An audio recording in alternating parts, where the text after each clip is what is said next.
Welcome to the Silent Empires. Tonight, step into the world of Stefano Magaddino, the old man of the American Mafia. From the dusty streets of Sicily to the rise of his empire in Buffalo, Magaddino built his power with patience, silence, and fear. Known for his cold discipline and iron grip, he controlled unions, gambling, and smuggling routes that stretched across borders. His reign was long, his presence quiet, but his influence reached every corner of the underworld. As you close your eyes, imagine the smoke of backroom deals, the low murmur of loyalty sworn in whispers, and the empire of a man who ruled not with noise, but with silence. Before we begin, share your city and the time you're listening in the comments. I always enjoy seeing where these stories reach.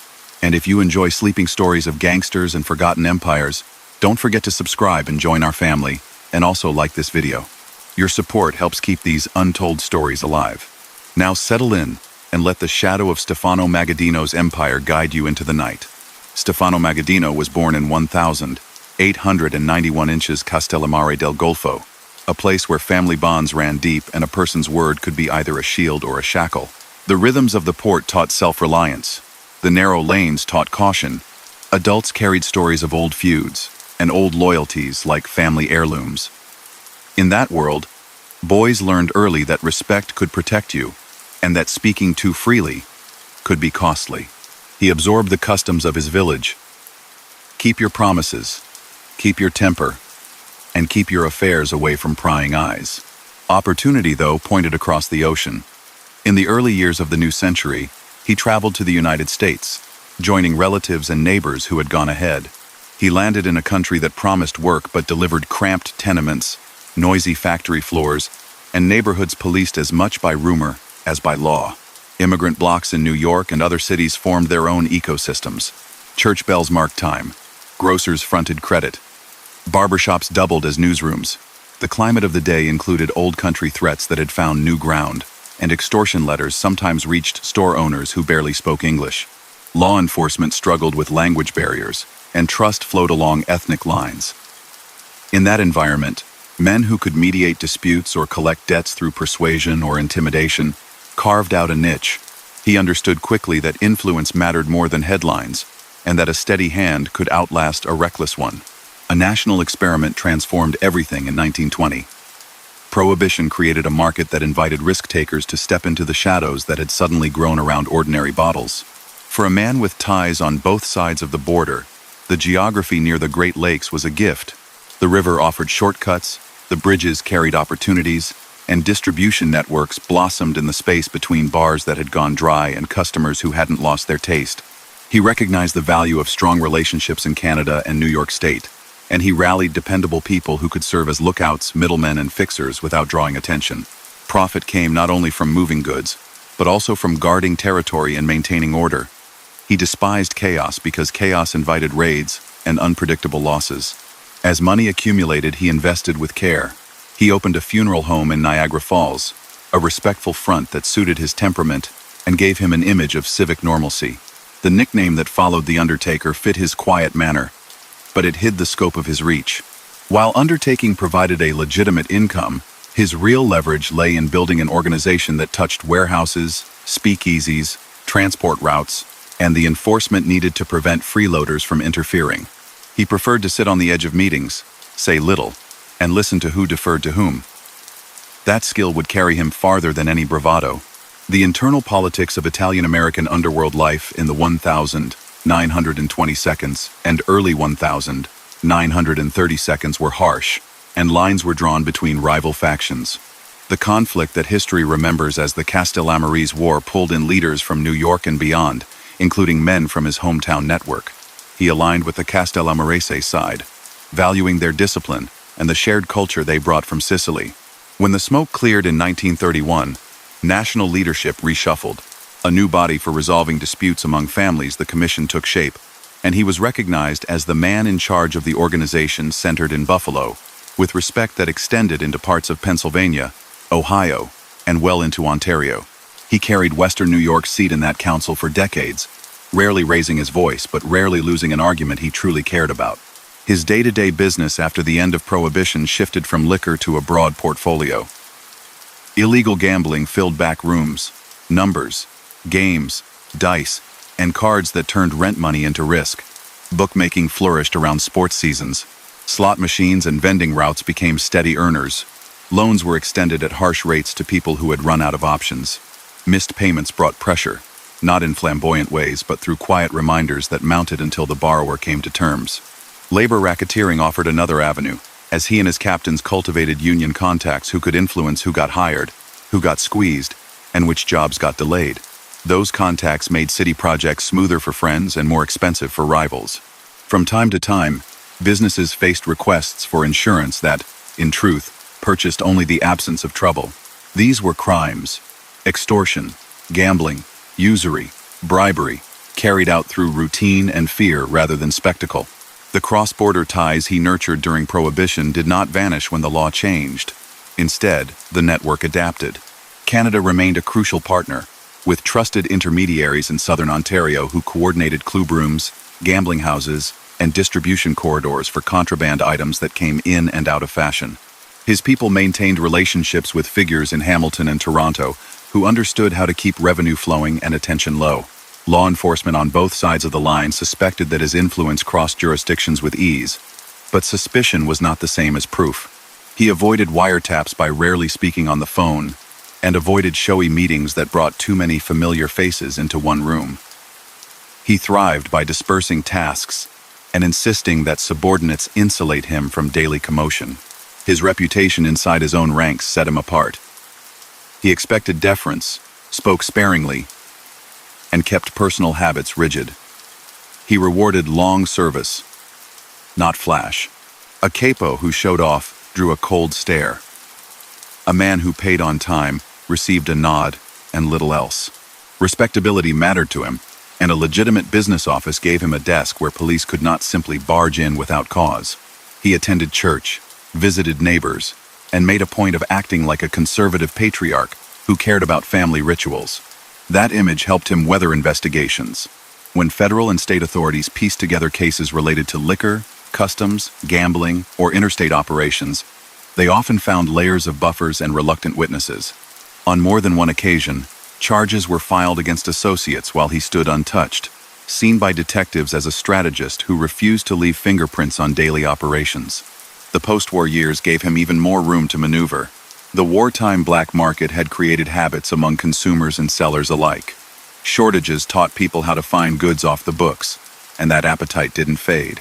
He turned that appetite to profits, directing crews to run backroom games, loan offices disguised as social clubs, and trucking businesses that moved both lawful cargo and items that avoided taxes or regulation. Some union locals became tools, others remained independent and therefore found obstacles appearing mysteriously when they tried to push projects forward. He rarely needed to threaten anyone personally. His lieutenants and the mere knowledge of his name handled that. What he demanded above all was quiet.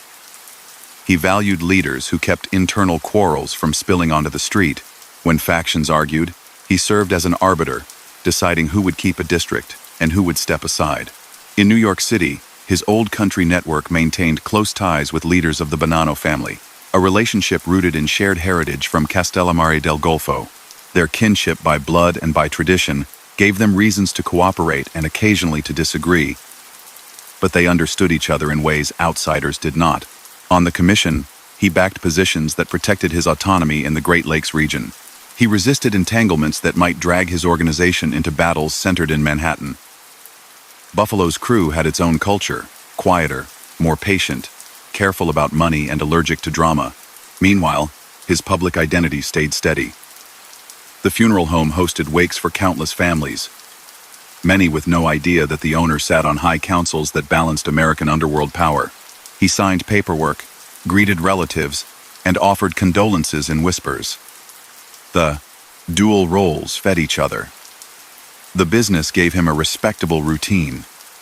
The underworld supplied the capital and influence that kept competitors at bay.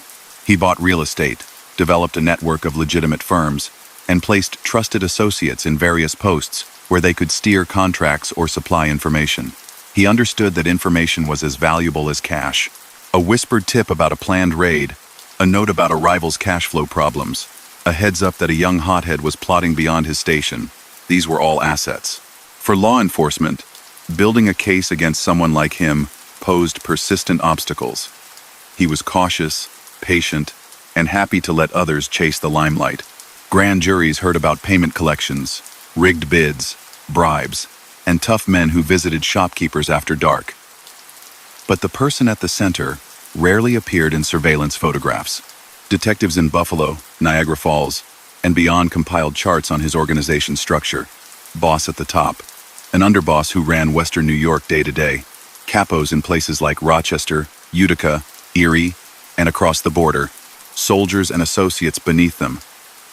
Raids seized betting slips, numbers, ledgers, cash, and, occasionally, weapons.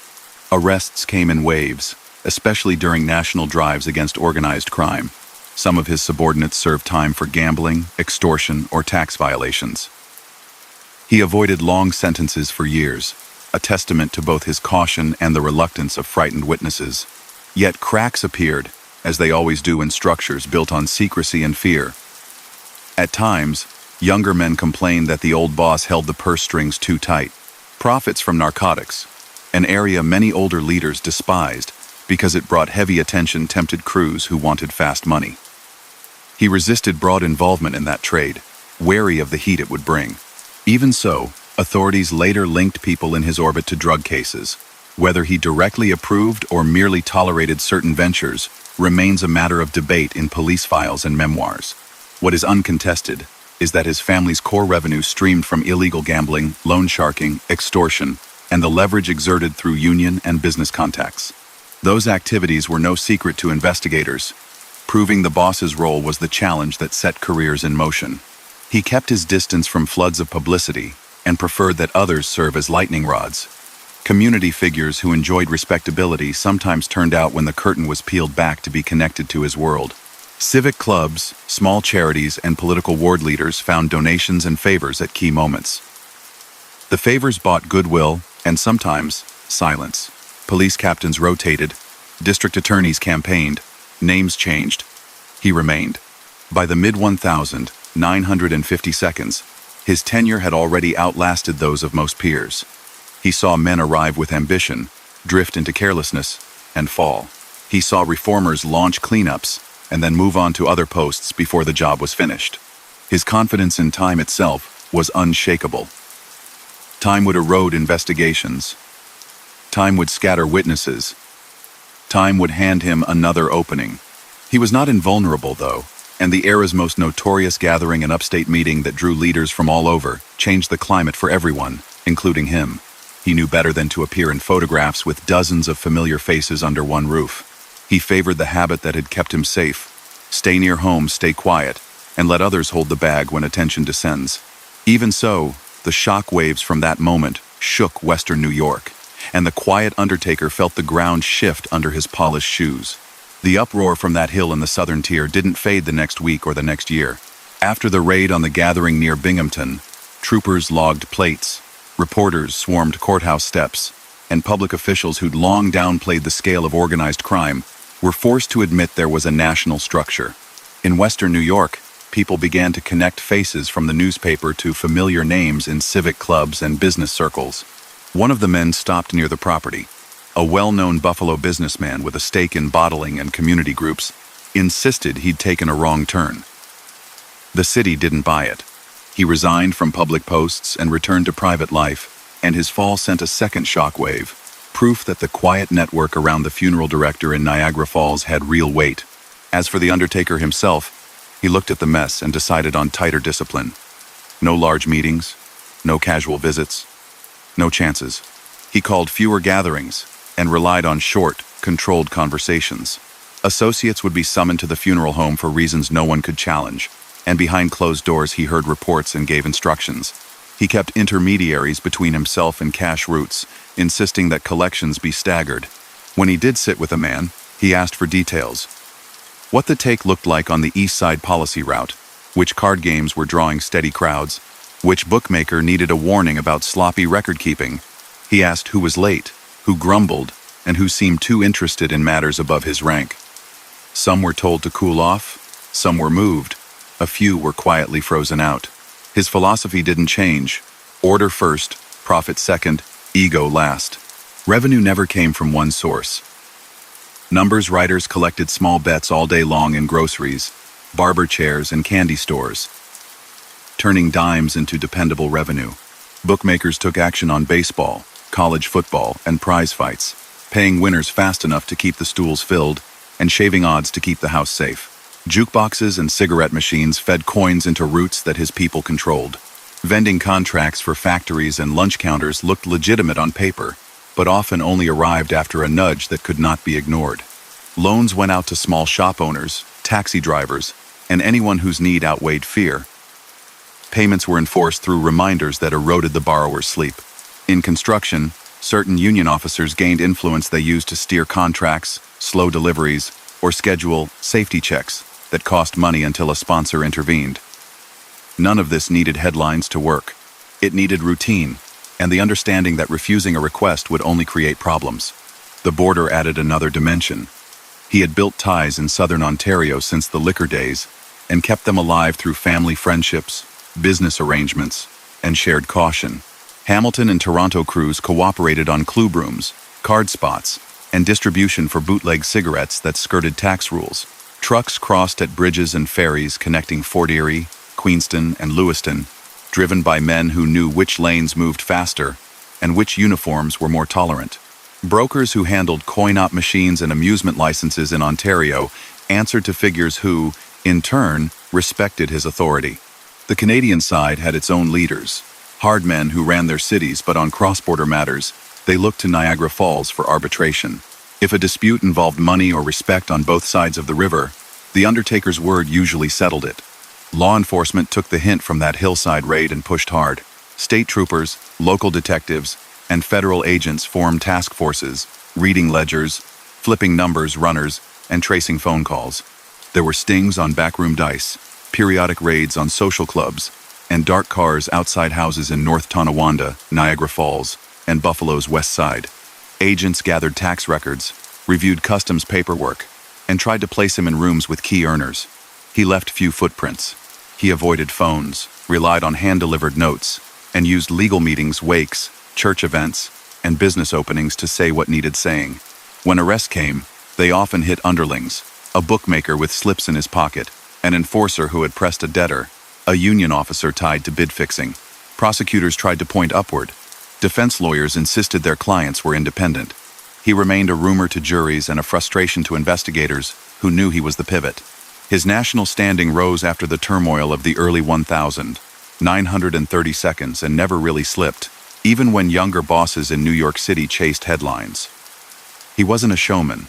He was a coalition builder, seen by peers as a steady vote on the council that settled disputes.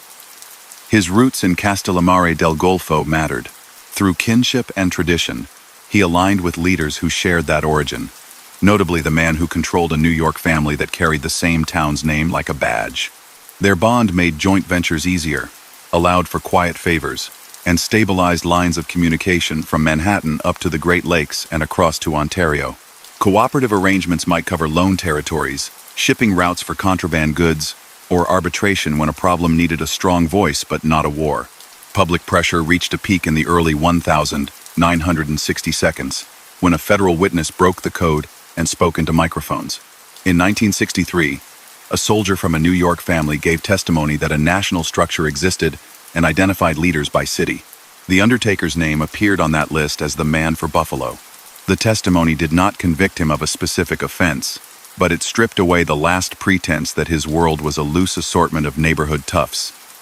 Investigators used the moment to pursue surveillance warrants. Wires went up in social clubs. Listening devices appeared in cars and back rooms.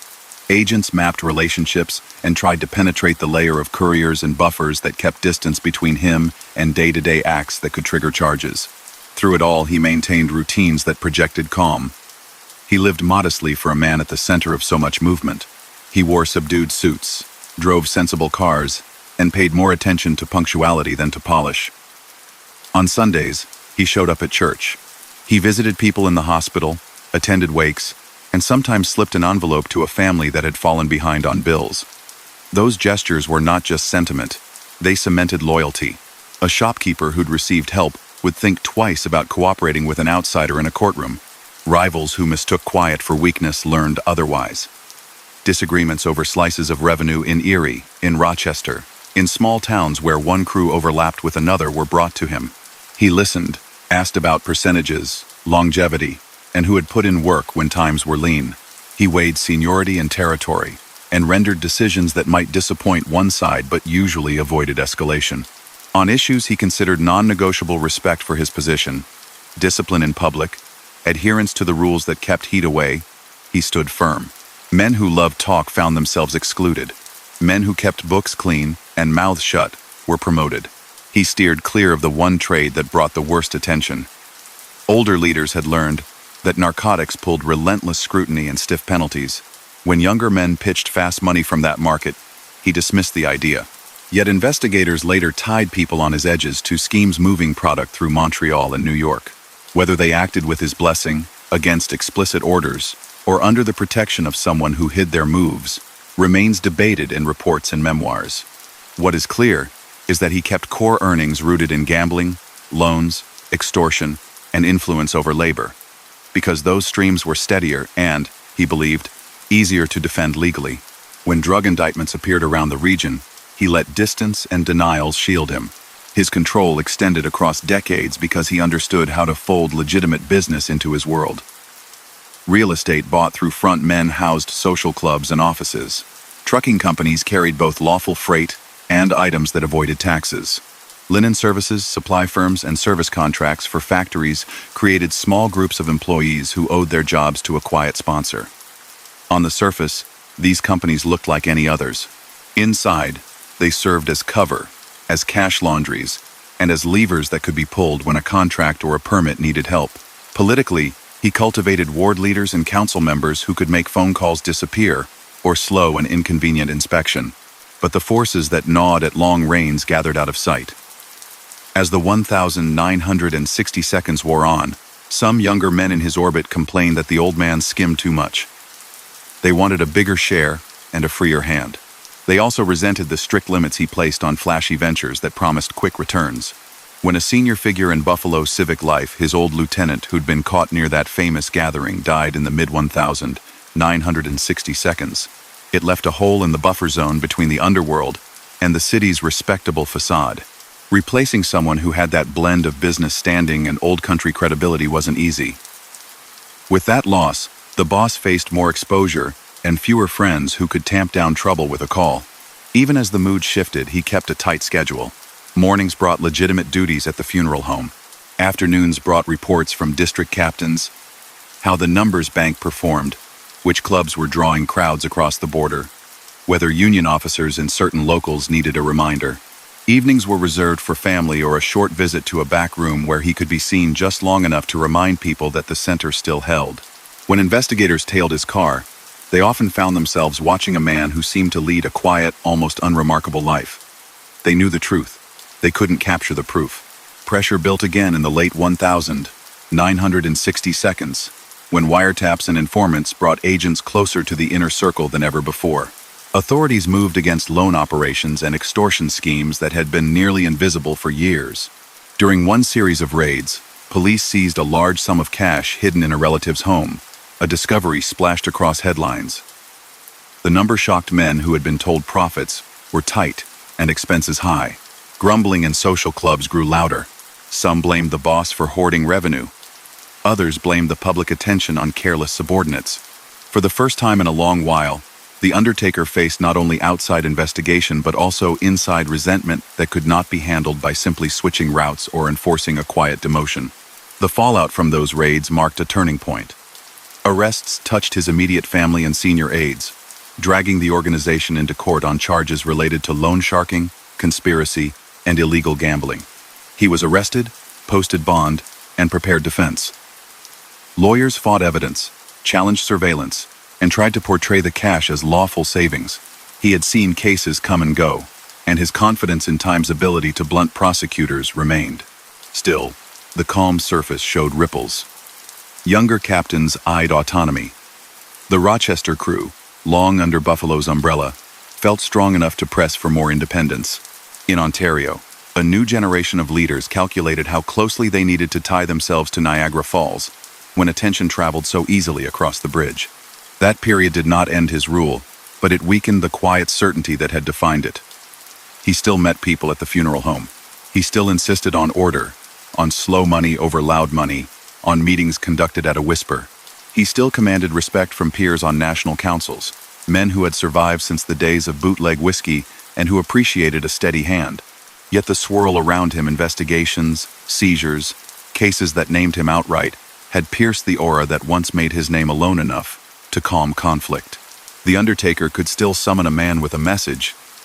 He could no longer count on that man to remain content with yesterday's share. From the outside, the city carried on. Tourists stared at water tumbling over rock. Families bought ice cream on warm nights and went to church on Sundays.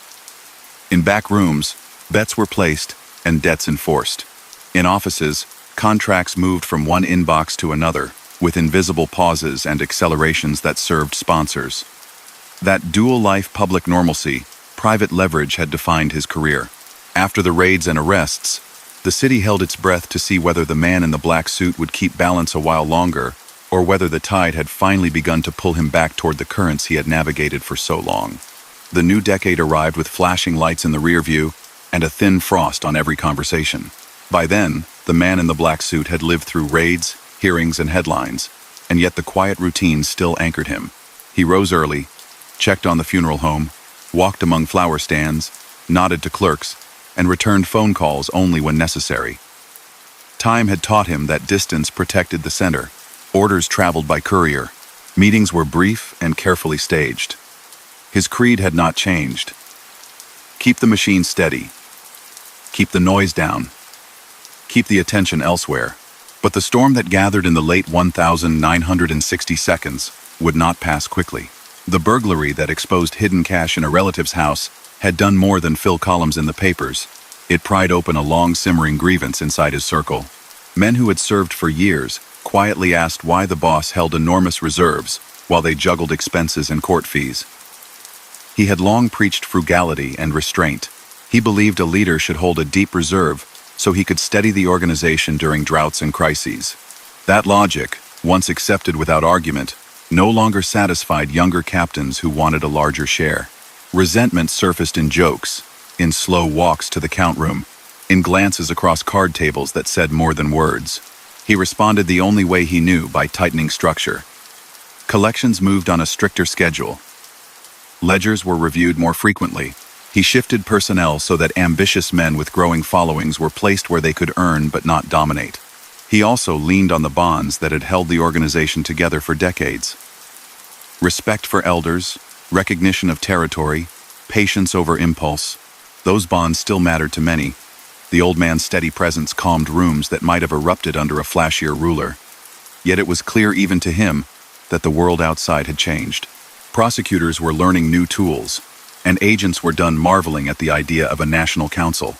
They knew one existed, knew who sat on it, and had built teams to translate that knowledge into cases. New laws arrived with teeth. The federal government deployed statutes that allowed prosecutors to treat long-running criminal activity as part of a larger enterprise rather than a bundle of isolated incidents. Illegal gambling and loan operations, once prosecuted as discrete acts, could now be woven together with travel records, recorded calls, and ledgers into one framework. Agents got better at placing microphones, at flipping peripheral figures, at following trucks across bridges, and at decoding code words that weren't very coded. Where a bookmaker's arrest used to be an inconvenience, it now threatened to become a step in a ladder leading up. He stayed cautious.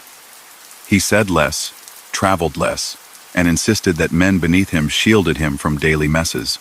When he needed to see someone, he preferred predictable settings: a wake, a church basement after a fundraiser, the back office of the funeral home where meetings blended with community life. He tolerated no boasting. Anyone who courted attention learned quickly that attention had a price. He expected precise reports. Take volumes on the West Side numbers route by day of week. The percentage from vending and jukebox routes in Niagara County. Who had final say over which union shop steward. He liked figures, not adjectives. That habit had kept him ahead for decades. Beyond the river, allies reorganized. Johnny Papalia returned to Hamilton after his prison term, slipped back into a leadership role, and reasserted his grip on that city's gambling and protection rackets. Rocco Lupino's faction remained influential in southern Ontario. These men were not subordinates in the usual sense. They ran their own operations and carried their own risks, but they respected the Niagara Falls patriarch on matters that crossed the border. Disputes that touched both sides' machine routes, card clubs that drew American players, transport corridors often landed in the Undertaker's lap. He listened, asked who had invested what, who had worked a territory longest, and which arrangement would keep the police least interested. Then he gave a verdict. Most of the time, the matter ended right there. To the east, in Rochester, ambition pressed from below. That city had long been an important outpost under Buffalo's umbrella, with its own rhythm and its own leaders. Frank Valenti, a seasoned hand with deep ties, consolidated power during the 1,960 seconds, and for a while, relations with Niagara Falls stayed orderly. But as federal scrutiny grew and profits tightened under stricter oversight, Rochester figures argued for more autonomy and a larger slice of earnings they generated. Younger men there, names that would later dominate headlines, nursed grievances about the funneling of money north and the old man's slow decision-making. The Undertaker understood their hunger, but distrusted rapid change. He insisted on traditions that had kept quarrels contained. The argument over independence would not be settled in a day, and while he tried to manage it with patience, he knew the ground had shifted. In Buffalo and Niagara Falls, the revenue machine still hummed. Policy slips circulated through groceries and barbershops. Bookmakers took calls from regulars who bet on the Bills in autumn and baseball in summer. Machines in taverns swallowed coins and pumped out a percentage at week's end. Loans went out through social clubs where ledgers were kept clean, and interest totals were far from charitable. Construction sites operated more smoothly when the right hands had signed off, and a call to a union office could keep a job on track or nudge it into a slowdown. The public face of these arrangements rarely looked dramatic. They presented as business. Their criminal nature lay in the coercion behind the smiles and the price placed on convenience. Law enforcers were no longer content with nickel and dime raids. Joint teams linked cases across counties and across years. They seized truckloads of gambling paraphernalia, tracked bank deposits through front companies, and built timelines that placed crew bosses in rooms with union officers at key moments. A series of coordinated actions hit bookmaking operations in western New York during the early 1,970 seconds, with indictments alleging conspiracy and interstate travel in aid of unlawful activities. The Undertaker's name appeared on some charging papers, not as a man who took a bet or broke a lock, but as an organizer who coordinated the tapestry. He posted bond without fuss, retained counsel, and prepared to wait. Trials moved slowly then, and age had taught him to let calendars do their work.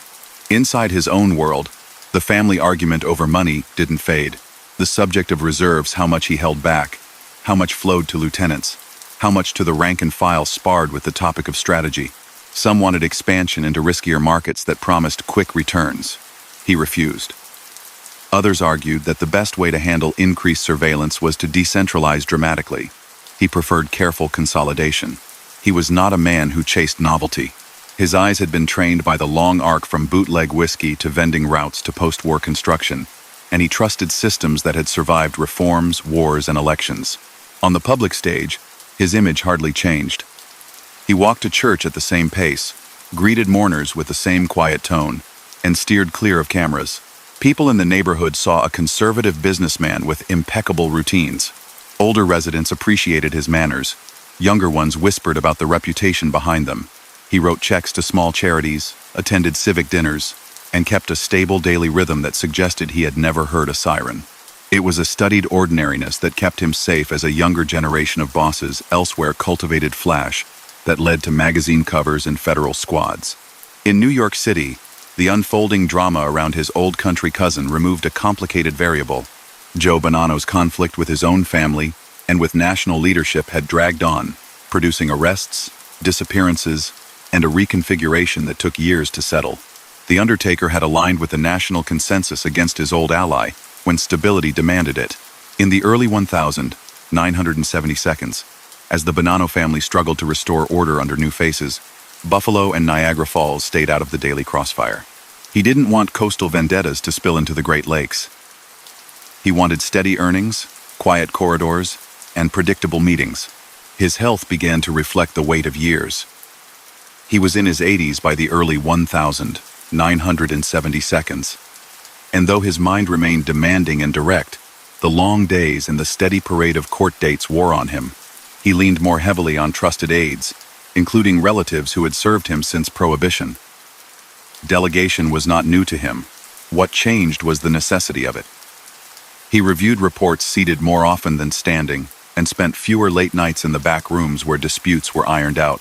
Still, he was present enough to signal that the center remained active. A nod from the old man could still settle quarrels in minutes. Meanwhile, Canada brought its own currents. Police in Ontario and Quebec placed increased pressure on gambling houses and suppliers, dovetailing with U.S. efforts. The Hamilton and Toronto figures adjusted. Card clubs went more private. Jukebox contracts were written more carefully, and coin routes were shuffled so that the same names didn't appear too often in the same boroughs. Cross-border cooperation continued, but with a heightened sense of caution. The steady profits from machines and betting were too important to risk on careless habits. The undertaker urged patience, reminding his northern counterparts that police campaigns crested and fell, that cities had budgets, and that public panic always moved on to another target. Courtrooms in Buffalo and Niagara Falls became familiar settings. Prosecutors walked juries through betting slips, photos of back rooms, and ledgers seized during raids. Defense lawyers questioned the integrity of wiretaps, the credibility of informants, and the meaning of coded phrases. Some cases stuck, and men served time for gambling, conspiracy, and related offenses. Others broke apart under legal challenges or hung juries. Through it all, the old man avoided a long sentence. He had assembled his buffers carefully across half a century. People close enough to hurt him were tied to him by family, by favors, or by the knowledge that testifying would make their own lives harder and shorter. He did not threaten in the open. He did not need to. The grievance in Rochester reached a point where it could be managed only by a firm decision. After years of grumbling and gradual shifts, Buffalo's hold loosened. Rochester's crew moved toward operating with more autonomy, and although the change didn't snap into place in a single announcement, the practical effect was that the undertaker's word carried less weight eastward than it once had. He did not relish the adjustment. He accepted it as the price of keeping peace and preventing a fight that would invite the very attention he detested. He preferred a stable neighbor over a resentful dependent. He tried to preserve old habits within his own city. He pushed for low profiles, for staggered shifts, for meetings that could be explained to anyone who asked. He urged his men to keep spending modest, to avoid cars that turned heads, to treat waiters and bartenders well, and to remember that employees talk. He was not sentimental about the business he ran. He was methodical. He treated the city as a living map of routes, drop points, and relationships, and he allocated resources where they yielded the least friction and the most return. During this period, he fielded occasional inquiries from national peers, seeking perspective on disputes far from the Great Lakes. He answered sparingly, almost always, with a bias toward calm. He did not propose ambitious projects or elaborate networks of cross-country ventures. He knew that every added line on a map represented another way for police to pull on a thread. He preferred to keep Western New York and the Ontario corridor running quietly, and to let other regions chase schemes that made newspapers busy. The final stretch of his career felt different, even to him. He had outlived many contemporaries, outlasted others, and seen new faces rise and fall more quickly than they expected. His caution, once an unambiguous strength, now chafed against shifting expectations among men who wanted rapid gains. The law had grown more agile too, knitting once disconnected offenses into enterprise-wide cases. Yet for all that, his model still produced income, still supported families, still allowed him to sit in his office and sign condolence cards in the morning and listen to reports in the afternoon. He believed consistency would get him through, as it had so often before. The city around him changed faster than his habits. Factories closed or cut shifts. Some neighborhoods thinned out, and immigration patterns diversified the streets. The old country network remained influential, but it no longer defined every block the way it had in the 1,920 seconds and 1,930 seconds. New bosses in other cities used flashier tactics and, in doing so, drew attention that sometimes spilled into places he preferred to stay dull as dust. He compensated by shrinking circles further and trusting only those whose loyalty had been proven over decades. On quiet evenings, he would stand near the doorway at the funeral home, jacket draped carefully over a chair, and talk with a priest about a sick parishioner or about the repairs needed in the rectory. He did not confess strategy or grievances in those moments. He protected the line between his public face and his private command. Yet the two were intertwined, and everyone who mattered knew it. The same man who ordered flower arrangements to be changed because a family preferred lilies to roses was the man who decided which crew got the machine route on a stretch of Niagara Street. He saw no contradiction there. To him, both decisions were about order, about meeting expectations, and about keeping households as steady as possible in a world that rarely obliged. As the early 1970 seconds moved toward their midpoint, he carried on with that familiar stoicism. He knew there were investigators who had devoted their careers to drawing a straight line from his office to every ledger, and he knew there were younger men who measured his caution as weakness. He met both realities with the same response: patience, structure, and silence. Whether those tools would be enough in the years immediately ahead was a question he held close and did not discuss, even with kin. He had lived long enough to learn a simple rule: the less you say, the better your chances that time will answer for you. Winter settled hard along the river, and the city took on that quiet that makes sounds carry. He kept the same small habits that had guided him for decades, knowing routine was both shield and signal. A man who lived by a clock looked like he had nothing to hide. He still arrived early at the funeral home, walked the rooms with the same care he had in his 30s, adjusted details that only a stickler would notice, and met visitors with a calm that said their sorrow mattered. Behind that quiet, the strain showed in small ways. He sat more often. He let others do the walking. He asked for written totals where once he relied on memory and a quick glance. The argument over money, opened by that theft and the cash found afterward, didn't vanish. Old friends acknowledged that a leader needed reserves. New captains resented that the reserves seemed bottomless and unreachable. He believed a war chest preserved the organization when arrests spiked, or when a drought in one district left families short. His critics believed he treated common revenue like private savings. Some gripes were self-serving. Others came from men who, for years, had carried envelopes through snow and sun, and now wondered why they were still waiting for the day it flowed back down. He invited a few of the loudest voices to sit across from him and justify their math. The conversations were courteous and short. He sent them back to work with fewer excuses and firmer schedules. Pressure from outside sharpened the internal debate. Washington had given prosecutors a new framework that treated a long-running criminal network as one machine. The old defense that a bookmaker's notebook proved a single violation, not a coordinated system, lost force. Investigators tracked the flow of bets through small groceries into safe apartments, followed interest payments from a neighborhood bar into a front office, and tied labor decisions on a construction site to quiet meetings across town. The man at the center didn't place bets or sign extortion notes. He didn't have to. The model relied on continuity and fear, and that was what the new laws aimed to capture. He recognized the shift and responded by emphasizing distance. He cut the number of people who could speak for him, limited his own movements even more, and kept conversations short enough that a microphone would have caught little, even if someone had smuggled one into the room. Rochester presented a special problem. For years, that city had answered to Buffalo, while maintaining its own rhythm, crews, and habits. As federal scrutiny tightened, some in Rochester argued the old arrangement no longer fit. They wanted more discretion, a larger share to invest locally, and less oversight from a man who, in their view, moved too cautiously for a different era. He listened, measured their strength, and watched the calendar. He had survived too many waves to abandon patience now. Even so, he made concessions that would have been unthinkable 20 years earlier. He allowed more room to operate, knowing that if he pushed too hard, he would ignite a quarrel that spread beyond club rooms and into the kind of public trouble he always avoided. The cost of peace was a slimmer line of control to the east. In Canada, his longtime allies adjusted to their own pressures. Hamilton tightened its operations, pulled card clubs deeper into private spaces, and rotated staff to keep patterns from forming. Toronto shifted from big rooms to exclusive gatherings, where everyone present vouched for everyone else. The cross-border machine still ran. Machines installed in taverns on both sides of the river, collections that moved fast and quiet, and occasional disputes that landed in his lap because nobody else could settle them without creating new trouble. He had the same questions for the Canadians he had for his own captains: who invested, who earned, who kept order, and which decision invited the least police attention. That mindset, profit measured by longevity, not by speed, had steadied that corridor since the liquor days.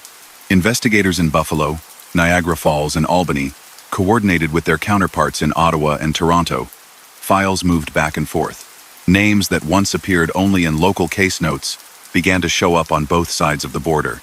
Officers who had spent years chasing gambling parlors now focused on the glue that held everything together: cash couriers, accountants, and union contacts.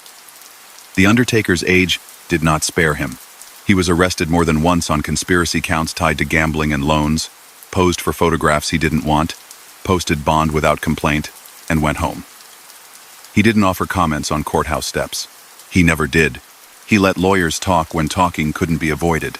Public life in the city continued with its normal rituals. People went to work in factories that still rang with machinery, though the headlines warned of layoffs and closures to come. On weekends, families crossed to the Canadian side for a different view of the water, bought souvenirs, and returned with candies in the glove box. On back streets, men carried small slips of paper into corner stores and waited by payphones for results. Owners of bars learned that machines arrived on schedule and that repairs happened fast if they kept the right contracts. They also learned that turning down a route brought a string of inconveniences no business could afford, and that saying yes made those problems evaporate. It was never presented as coercion. It was phrased as service. The difference was in what happened when someone declined. His public face remained consistent. He dressed plainly, favored a dark hat, and nodded to parishioners he had known for decades. He kept his front office clean and his calendar predictable. Hints of frailty appeared as the new decade advanced. He moved carefully, leaned on a railing, where he once would have stood effortlessly, and adopted a more deliberate pace down the funeral home's quiet hallways. If he resented the changes time imposed, he didn't show it. He had seen too many men lose patience at the end, chase one last score, and wreck what they had built. He was determined not to be one of them. The law's focus on labor influence brought another line of friction to the surface.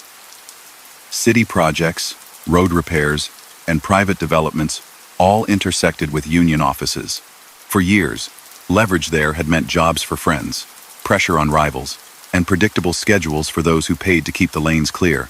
Federal reports began naming locals and officers who appeared again and again in cases tied to bid manipulation and delays that mysteriously resolved after certain meetings. The undertaker's name did not appear on paperwork, but the pattern pointed to a central influence. He could sense the investigators connecting dots. He responded by letting union contacts operate with greater autonomy and fewer face-to-face meetings. The price of added distance was less direct control. He paid it. The machine that supported him still relied on varied streams, betting on sports and numbers, coin routes, vending contracts, short-term loans with severe interest, and quiet arrangements in the building trades. Extortion was present, not as a shouted threat, but as a constant background hum that shaped decisions. Shopkeepers and contractors did not need to be told twice what would happen if they ignored the system. They complied because experience taught them compliance kept their doors open. He ran a business of boundaries. People who stepped over them felt pressure. People who stayed inside them found their days smoother. In the early 1970s, a set of coordinated raids hit gambling and loan operations across western New York. Offices were searched, ledgers seized, and small mountains of betting slips carried out in cardboard boxes. Names that reporters had learned to spell over the years appeared again, along with a few younger faces eager to move up. Charges ranged from conspiracy and interstate travel in aid of unlawful activity to tax violations tied to unreported income. He was named among the accused in some filings and brought into court with other elderly figures who had known each other for half a lifetime. He sat quietly, answered the judge when required, and let counsel handle everything else. The headlines felt familiar because he had seen versions of them before. The difference lay in the detail of the evidence and the interconnected nature of the charges. The government was no longer chasing single bets, it was describing an ecosystem. Inside the family, the question of succession could not be postponed forever.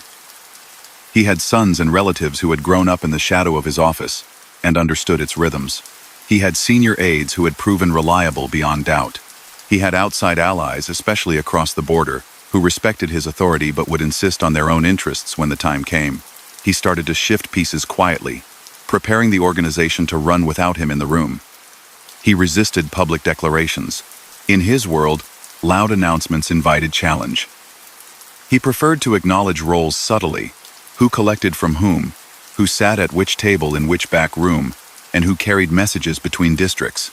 That plan moved forward while he fought cases in the calendar. He had made a career out of waiting out storms. He tried to do the same now, even as his body reminded him that stamina is not endless.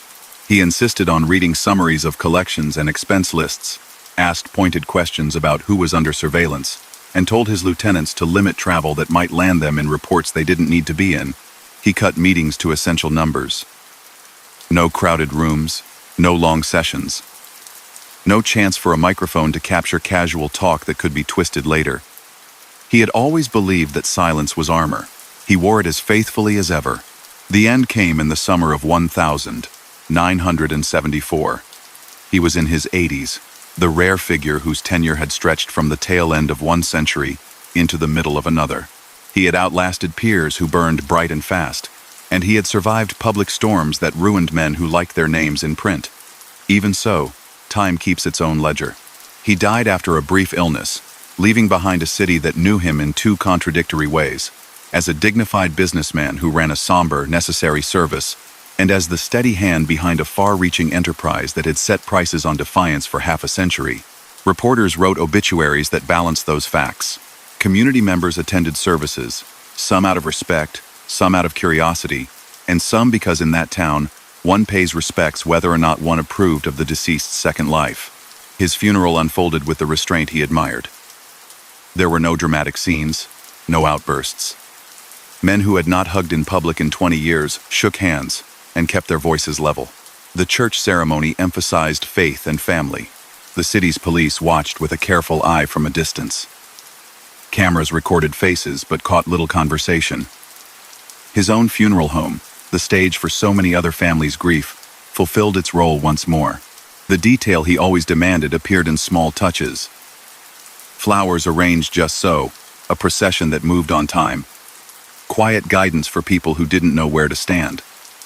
He would have approved. The question of what would follow his death had an answer that looked orderly from far away and complicated up close.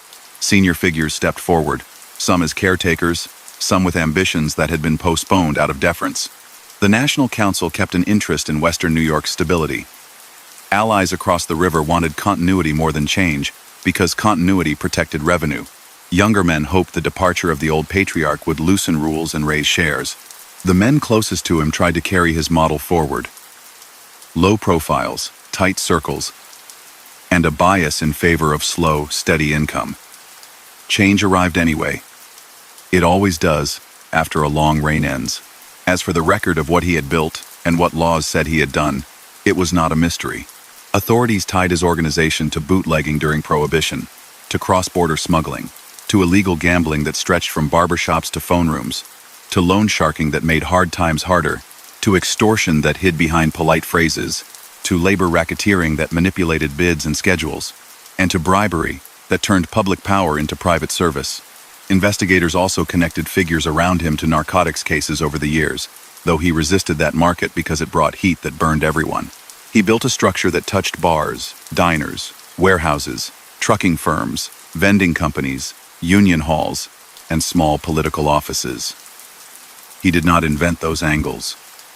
He perfected their choreography in one region, kept them oiled with intimidation, and guarded them with a patience most rivals never matched. The aftermath of his passing did not erase the habits he had taught. For a while, the familiar routes kept running. Envelopes still moved. Machines still needed servicing. Bets still flowed on Sundays in football season and daily through back doors. Yet the texture of the city changed. and with it, the resilience of the old ways. Factories that had provided cover and contacts closed or cut back. The law's new tools continued to evolve, giving prosecutors ways to describe and punish networks rather than individual acts. The model he relied on, distance, silence, routine, remained useful, but it was no longer sufficient on its own. People argued about legacy, as they always do when a figure looms for so long.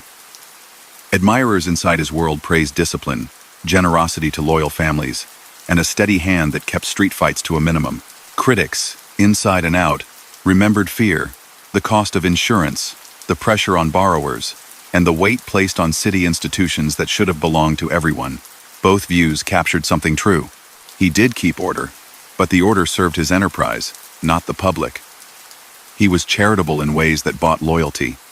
He was respectful in ways that deflected attention, and he cultivated an image of a quiet patriarch that allowed him to operate for half a century without the flamboyance that doomed so many others. After the last cars left the cemetery and the cameras packed up, the river kept rolling, the bridges kept filling with commuters, and the night lights on the tourist strip flickered on at the same hour. In back rooms across western New York and southern Ontario, men recalibrated. Some saw opportunity in the empty chair. Others saw risk in moving too fast. The organization he led would carry on under new names and arrangements, its edges shifting as the decade advanced. But the chapter belonging to the man in the dark suit had closed. He had written it with restraint, with a belief in time as ally, and with a level of control rare in his realm. The city would carry that memory, spoken softly in living rooms and barber chairs, long after the last headline about him crumbled in a file box. After the last car rolled away from the cemetery, people had time to look back and measure the length of his reach. The cemetery, story stretched farther than a single city or a single decade, and it did not begin with chandeliers and committee rooms. It began with a young immigrant learning how to survive in crowded tenements and tight-knit blocks where a last name opened doors and closed others. He arrived in America at a time when the street taught faster than any school. He learned to read rooms, to watch who paid, who stalled, who asked too many questions. He found work, made himself useful, and kept his voice level when tempers ran high. In that world, a man who could settle arguments and collect on behalf of others, without turning every dispute into a spectacle, was valuable. That skill set pointed his path north and west, toward a cold river and a border that offered more opportunities than any single neighborhood could hold. The liquor ban created a market that changed lives. From 1920 onward, the border around the Great Lakes became a seam where profit slipped through. The river ice, the fog on the water, the traffic across bridges, each offered a chance to move product from Canadian suppliers to thirsty customers. He was not the only one to see it, but he was among those who turned the geography into a system. Boatmen learned where currents were kind, drivers learned which routes avoided delays, and warehouse keepers learned to store and move without inviting attention. The exact method shifted with the seasons, but the principle never changed. Plan carefully, keep quiet, and treat chaos as the enemy of earnings. The money from that era seeded a larger network rooms where bets were taken, routes for machines, contacts in customs houses, friendships with men who controlled docks, trucks, and union halls. The old country conflict that erupted in New York at the turn of the 1932 touched him, too. The Castellammarese War pitted men from his hometown and their allies against rivals who had built power in city neighborhoods. He supported the Castellammarese side, which valued discipline and shared traditions that he understood. When the war ended, the national structure changed. A council was formed to mediate among the major families. He did not seek a loud role in that arrangement.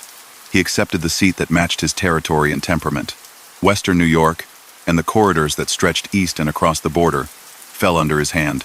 The new order favored figures who could keep their houses calm. He fit that profile. His public face matched the values of an immigrant community that found comfort in order and ritual.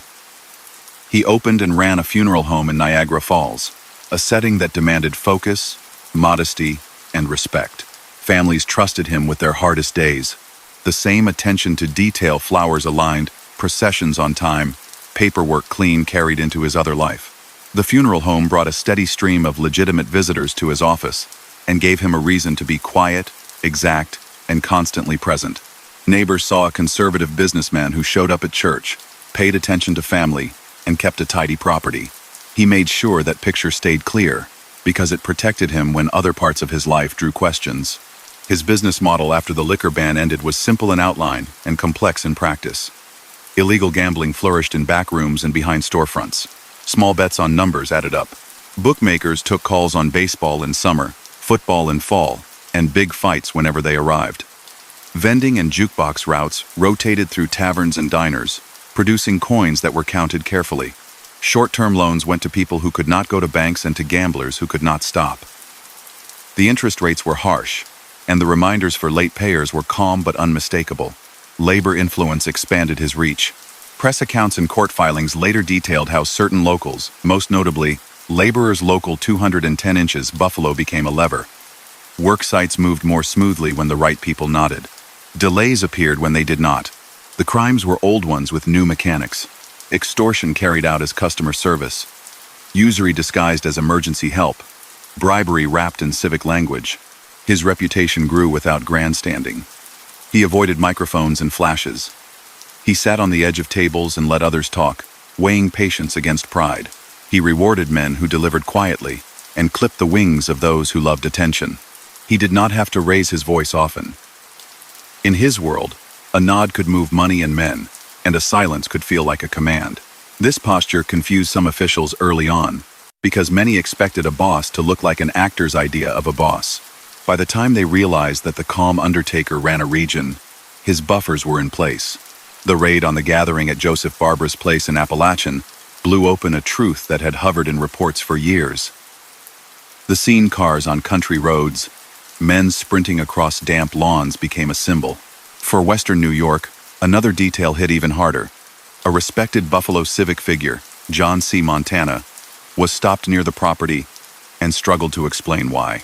His forced retreat from public life stripped the last bit of plausible deniability from those who had insisted the city's network was a rumor. The undertaker did not get caught at that house. He did not need to be there to feel the consequences. The region around the falls became a focus for state and federal agents. Customs officers on the bridges worked longer hours. The IRS examined records with a new intensity. He tightened his practices accordingly, limiting meetings and sharpening lines between himself and daily cash. Public testimony in 1963 added fuel. Joseph Valakai spoke under oath about structure, ranks, and names. He described a national commission and identified the Buffalo boss. The hearings educated the public and emboldened prosecutors. Agents installed more wires, rolled up more numbers writers, and spent long nights listening to tapped phones in back rooms.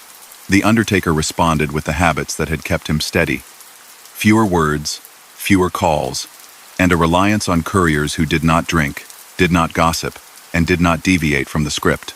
The ties to Canada were constant. Hamilton and Toronto depended on leaders who answered to no one locally, but understood that cross-border disputes benefited from a neutral arbiter. Johnny Papalia in Hamilton wielded significant power over protection and gambling. Rocco Lupino led another respected faction. For years, these men coordinated with Niagara Falls on issues that touched both shores, routes for machines, clubs that drew customers from both currencies, and the slow movement of contraband that avoided sensational headlines. When Papalia was convicted in the United States on a narcotics conspiracy and served time before returning to Canada, it proved a point the undertaker had made often. Drug money brought attention that lasted. He did not build his house on that ground. He preferred markets that, while illegal, did not guarantee federal squads for years on end. Inside his realm, the machinery ran on routine. Collectors visited small shops quietly and on time. Accountants recorded totals in neat books and kept the language vague. Union contacts placed people in jobs that paid debts invisibly. The undertaker watched the pieces move and intervened only when a problem threatened to become a story. He handled disputes the way he handled families at the funeral home. Calmly, with respect for the moment's heat, and with a focus on the next day. Men who had earned a district kept it. Men who tried to grow too fast were reminded that the house came first. Then came the break in his image that never fully healed. In 1968, a burglary at a family residence led police to an amount of cash that stunned readers across the region. The case reached into safety deposit boxes and raised questions about totals that had been reported to superiors over the years. The discovery did not land him in prison, but it damaged something he valued: faith inside his own circle. Younger captains muttered that the old man had preached restraint and modest pay while keeping a reservoir far deeper than he had let on. The complaint had a practical edge. If the leader kept that much in reserve, why were the men collecting on snowy nights told to tighten belts? He argued that a war chest kept families afloat during raids and dry spells. The argument landed differently after the headlines. Grumbling turned into pressure for change. Law enforcement leveraged the moment. Joint operations in the late 1960s and early 1970s tied bookmaking, loans, and transport to conspiracy charges that painted a picture of an enterprise rather than a string of small-time crimes. Agents seized betting slips by the box, cased social clubs, and targeted middlemen. The Undertaker was arrested more than once and released on bond, a routine he had lived through many times. Some cases dissolved or were reduced. Others stuck to subordinates who faced sentences that did not simply evaporate with time. Each conviction down the line added to the internal debate about cash, risk, and fairness. The city around him shifted. Factories that had provided cover, payrolls, and a steady clientele cut hours or closed. New waves of immigrants changed the sound of blocks that had once been dominated by one dialect. Younger men evaluated old oaths with new eyes. In Rochester, the pressure to operate with more independence hardened. Frank Valenti's tenure gave way to a volatile period that would later turn into open conflict after the old boss passed. In Buffalo, rising figures maneuvered while maintaining the polite front he had taught them. Across the river, the Canadian side advanced carefully, then more assertively when they sensed that the center in Niagara Falls would not move to crush any adjustment. He approached succession as he approached everything else. Slowly, with as little public drama as possible. He involved his son Peter and other family members in pieces of the operation, and relied on proven aides such as Samuel Frangiamore, an experienced hand with a steady manner. He did not bless a single successor in the way a modern corporation might. He signaled expectations by who was allowed to settle disputes, who handled collections in sensitive districts, and who spoke for him when he was not available. He hoped that the habits of decades' precise schedules, modest public posture, and respect for boundaries would carry forward. Looking back after his death, people who studied his record saw the same themes. He profited from prohibition by turning geography into advantage. He parlayed those early gains into a layered system involving gambling, usury, extortion, and labor racketeering. He used front businesses' funeral services first among them to build a legitimate identity that bought him time when the law came calling. He cultivated relationships in Canada that gave him cross-border insulation and upside. He sat on the National Council that refereed disputes, preferring compromise to spectacle. He avoided drugs as a core market, even as people connected to his orbit were caught in cases tied to that trade. He handled challenges with patience and expected loyalty in return, sometimes beyond what the next generation felt was fair. The criminal charges connected to his name over the years were familiar. Conspiring to run illegal gambling, coordinating loan sharking, exerting unlawful influence over labor, evading taxes tied to illicit income, bribing officials through intermediaries, and obstructing investigations by encouraging witnesses to forget. Many accusations landed on associates, while he avoided long sentences. That outcome was not magic. It was the product of buffers, silence, and fear. It also reflected the limits of the old legal tools, which targeted acts more than systems.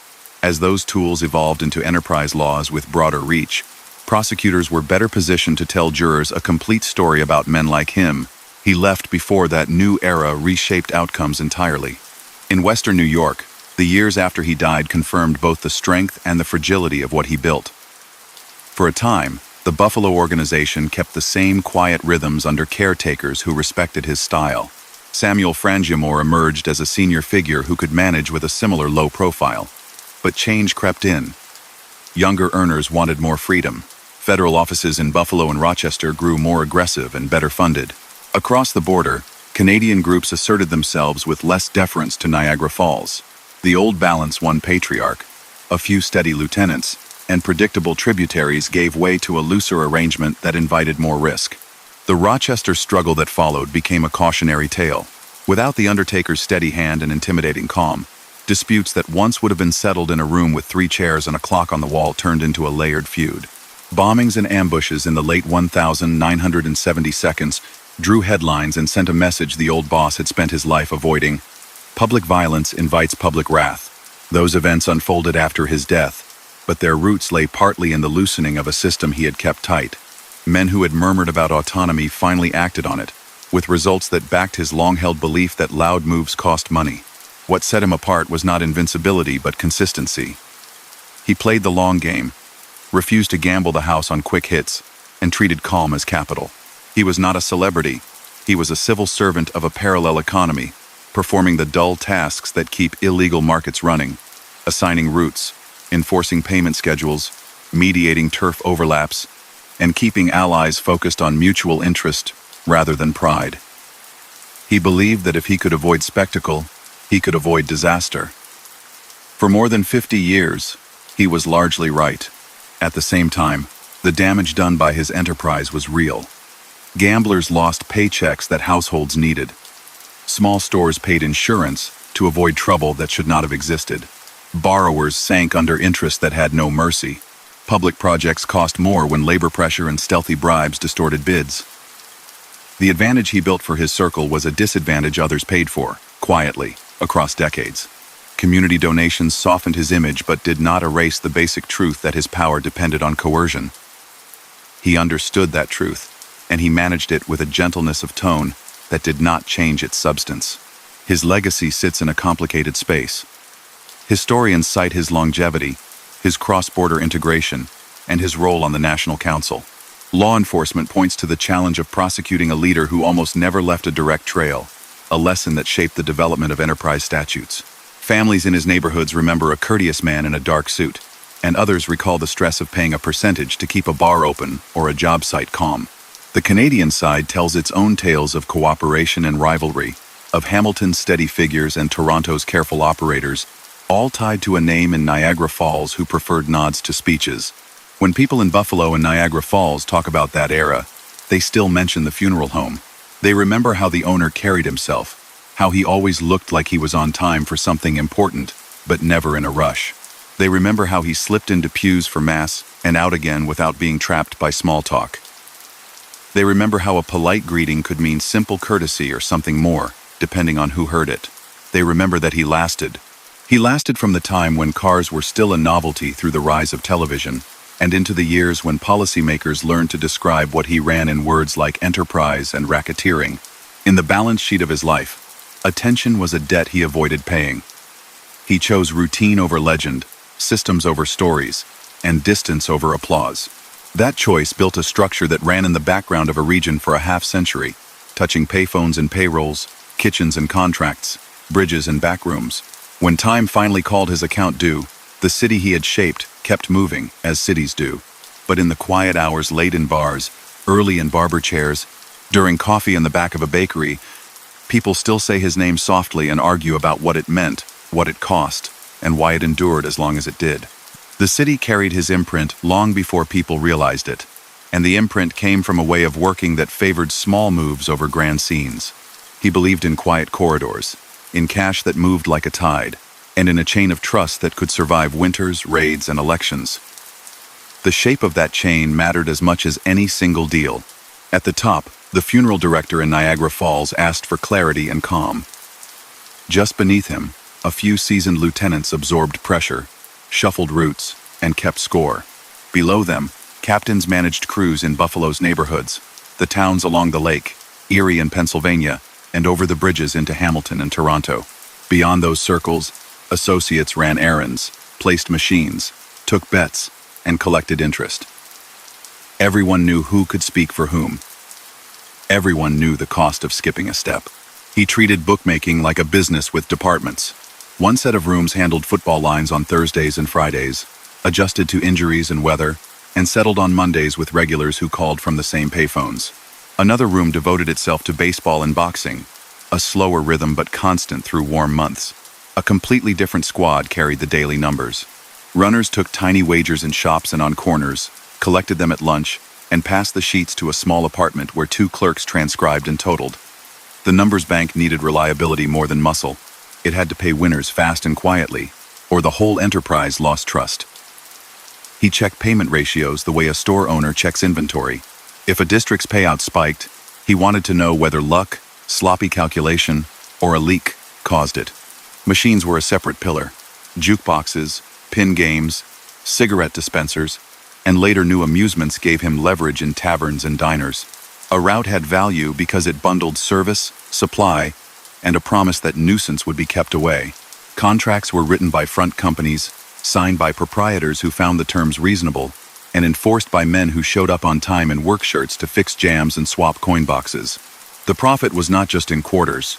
It was in the influence that came with being able to open or close the tap on a small business's ambience. If a bar owner balked at a placement, the music stopped, deliveries ran. Late, regulars found parking tickets multiplying.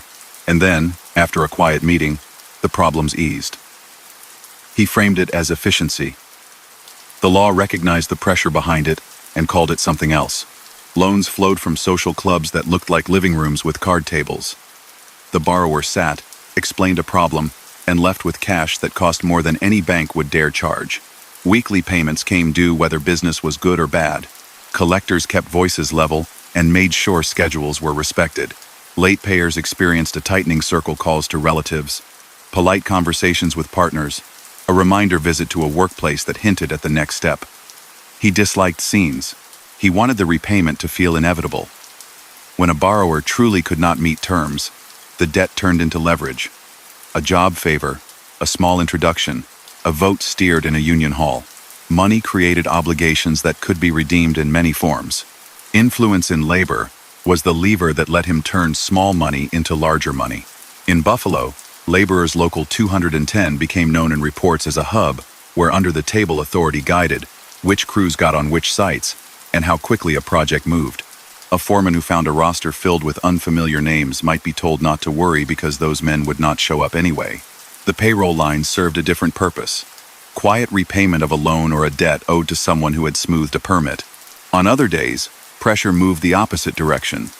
A contractor who had resisted pressure found a job site beset by work slowdowns, repeated inspections, or delivery mix-ups that all dissolved after a meeting and a handshake with the right intermediary. The undertaker didn't sit at those tables, but he set the policy that guided them. No theatrics, no threats in front of witnesses, no unnecessary cruelty. He wanted his city to view his machine as part of the landscape, like the way snow arrives each year. He kept separate books for separate worlds.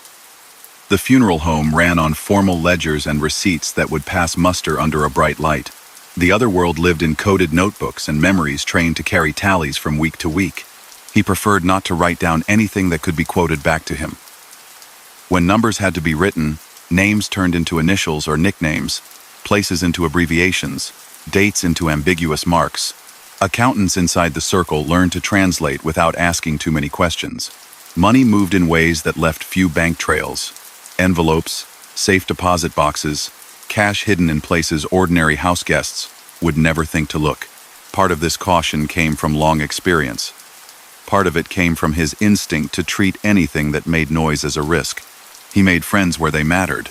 A councilman who could slow or speed a permit, a police captain who believed order mattered more than publicity, a ward boss who could host a dinner without photographs. He supported small charities not because he sought applause, but because the envelope and the handshake made a network denser and more durable. He cultivated a way of being recognized without being cornered. He sat at the back of the room, arrived on time, departed early, and kept a distance that allowed him to nod to many without being dragged into chatter. That habit had a practical use. If a subpoena later asked who had spoken to him, the truthful answer from most mouths would be that they had not. His role among peers across the country fit the same pattern. On the National Council, he was the quiet vote that leaned toward compromise. He did not try to shape distant cities. He wanted border issues settled, Chicago left to Chicago, Detroit respected for what it controlled, and New York's internal storms contained, so they did not wash over the Great Lakes. He understood that his region's advantage came from predictability. Border crossings worked better when people in customs houses saw familiar faces and paperwork that looked dull. Dullness was protection.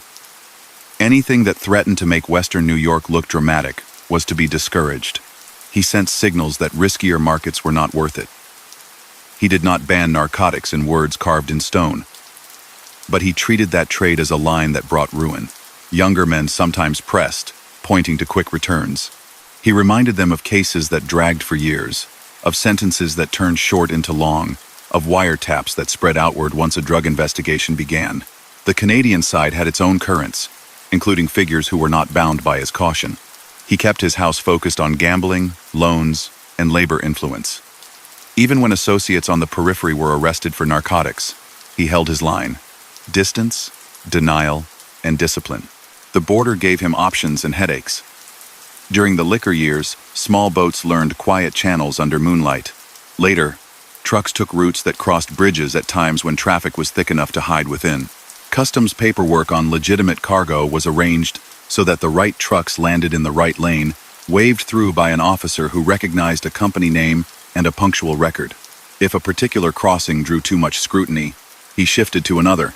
If a face drew notice, he replaced it. This was not magic. It was repetition and care. Partners in Hamilton and Toronto appreciated that he did not make their lives harder with needless flourish. They returned the favor by keeping their rooms discreet and their quarrels private. He had a way of keeping discipline that did not rely on noise. Ambitious men were given a district with clear limits. If they exceeded them, he did not shout. He reassigned a route, moved a collection day, or transferred a key collector to another neighborhood. The message traveled quickly without a word said in public.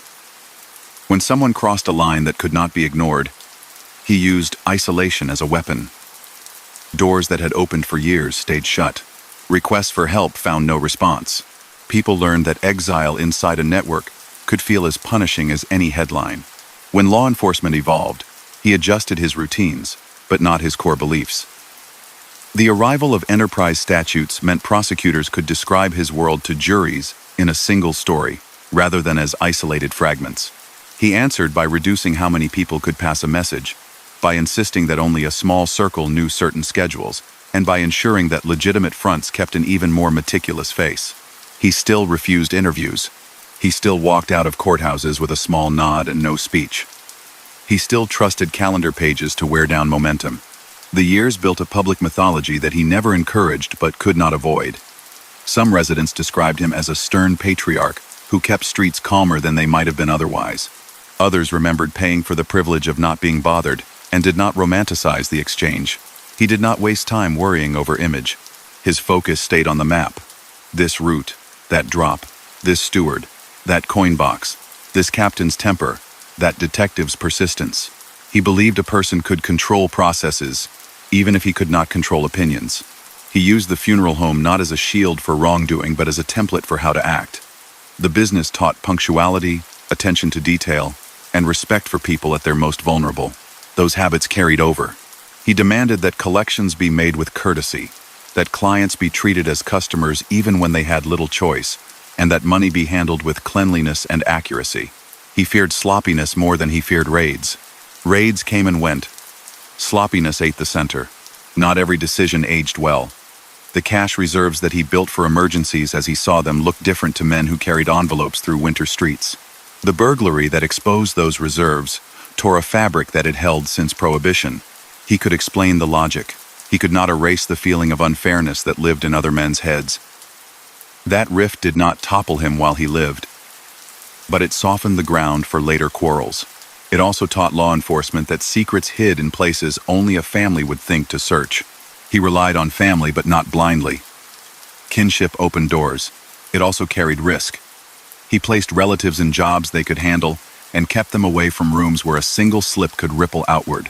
He used trusted friends as counterweights to blood, ensuring that no one branch could claim too much. The balance required constant watching. Sometimes he leaned into the ties that had sustained him since Sicily. Other times he stepped back to prevent closeness from blurring lines. He watched the city evolve and kept a running calculation in his head.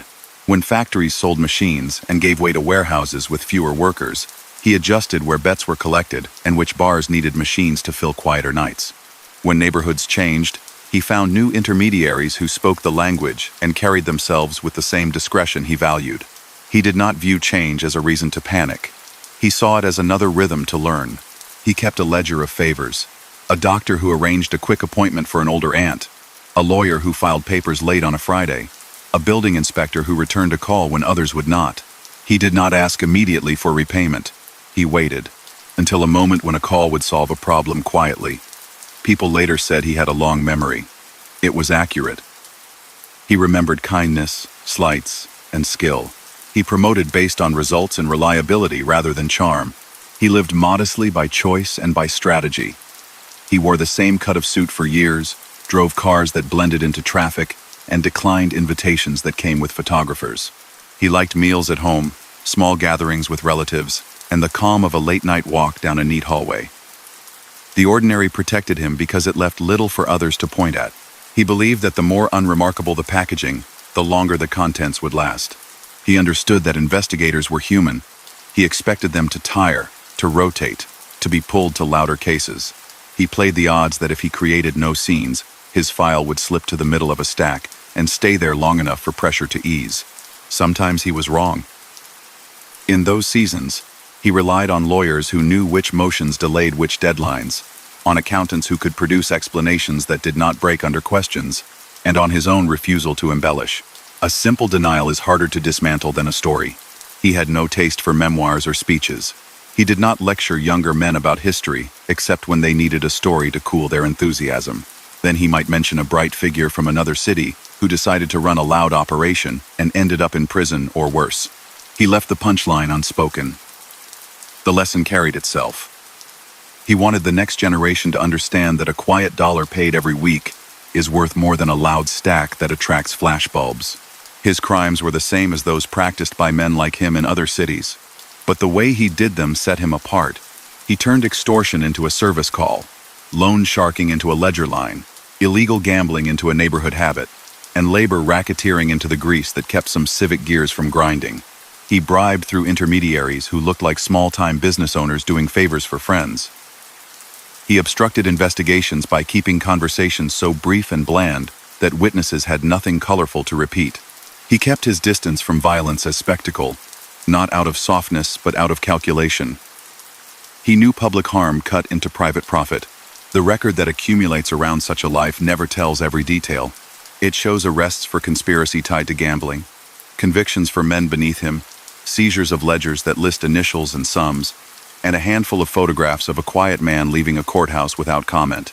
It points to a cross-border partnership with Hamilton's Johnny Papalia and to lines that ran through Toronto's careful operators.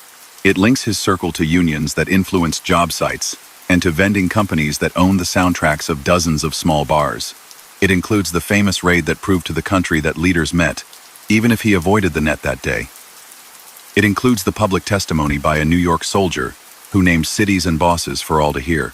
It includes the headline-making discovery of cash that jarred his house from within. And it ends, as all such records do, with an obituary that tries to reconcile two worlds that shared a single pair of shoes. Those who knew him best seldom spoke on the record. They kept to the habit he taught. They said that he listened more than he talked, that he expected skepticism from his own people, and that he thought time was the strongest ally a careful man could have.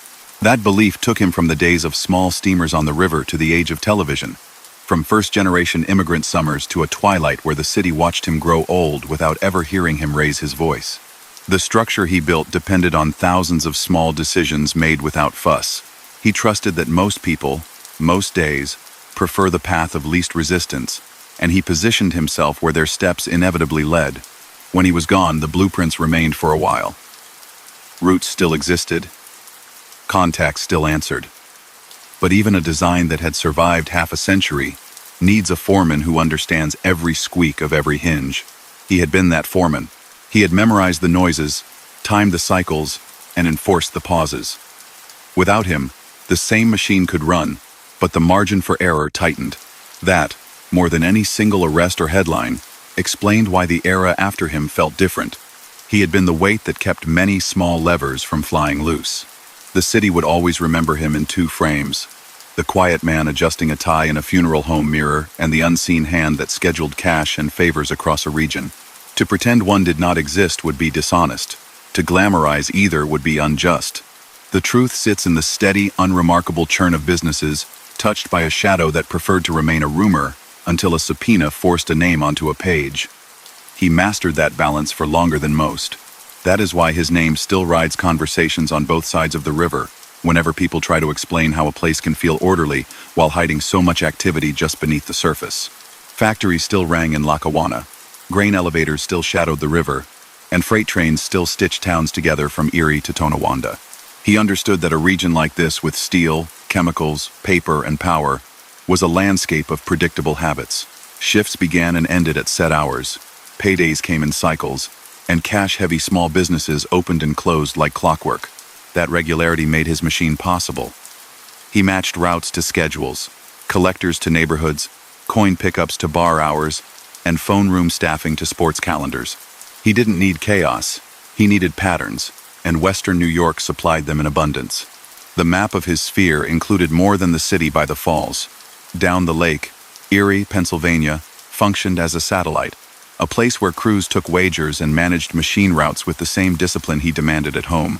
East along the thruway, smaller cities and mill towns provided steady volume through numbers and cards, even if none were glamorous. In each spot, his captains followed the same instructions. Keep the front quiet. Keep the ledgers tidy. Keep disputes off the sidewalk. The Buffalo organization's reputation among police across the Great Lakes rested on this profile: less spectacle, more bureaucracy. Detectives who hoped for a loud tip-off often found only slips, nicknames in notebooks, and men who said little. He adjusted to national currents without letting them dictate his tempo. During the post-war boom, when families bought televisions and cars, he leaned into coin routes, vending supply contracts, and rooms where sports lines were printed daily. When economic tides shifted and some plants trimmed payrolls, he shifted collection expectations, spread risk across more small locations, and reminded lieutenants that steady totals depended on not gouging neighborhoods already under strain. He prized sustainability. A district bled too hard produced short-term numbers and long-term headaches.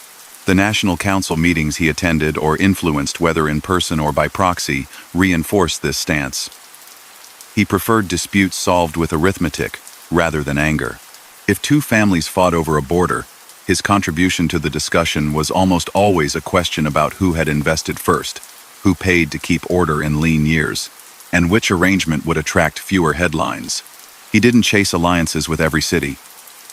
He kept channels open with those whose interests overlapped with his.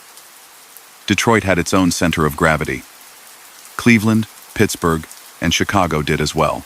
He wanted respect for Buffalo's space, and a handshake understanding with neighbors that trucks, couriers, and coin boxes would move without surprise. The tension between image and reality followed him for decades. The funeral director's office carried a sense of propriety that fit the region's temperament. Families saw him as a constant, present at church, careful with names, and unhurried in grief. The same posture soothed his other world, where consistency was a tool. He didn't need two faces so much as a single discipline applied in two places. Flowers arranged precisely, and collections counted precisely came from the same habit. Law enforcement learned to treat him as a long game. In the late 1950 seconds, the FBI's top hoodlum program sharpened attention on figures like him, placing his name on lists that meant more surveillance, more reports, and more careers built on trying to tie him to specific acts. He responded with fewer calls, more couriers, and schedules that never varied without a reason. When agents placed microphones, they often picked up small talk in clubs, but rarely a sentence that let prosecutors draw a straight line to his desk. He also benefited from a culture in which witnesses in his neighborhoods believed silence protected families better than cooperation did. That fear wasn't theatrical, it was quiet, reinforced by the knowledge that stubbornness could lead to inconvenience at work, a late delivery, a lost account, or the sudden appearance of unrelated trouble. He didn't have to say much to make the point. His reach into labor, especially the laborers local that took root in Buffalo, shaped the cost of doing business in the region. Contractors and developers learned that the smooth path involved a small circle of intermediaries who could keep sites staffed, inspections punctual, and disputes contained. Over time, federal committees and grand juries documented patterns. No show jobs, payroll padding, and job assignments used to pay debts without checks changing hands openly. For him, labor influence was never about glory. It was a multiplier. It took the coin and paper from betting and machines and amplified it through the larger budgets of construction and public works. The method was subtle. A delay that vanished after a meeting, a slowdown that ended when a bill settled, a bid that landed as expected after a phone call.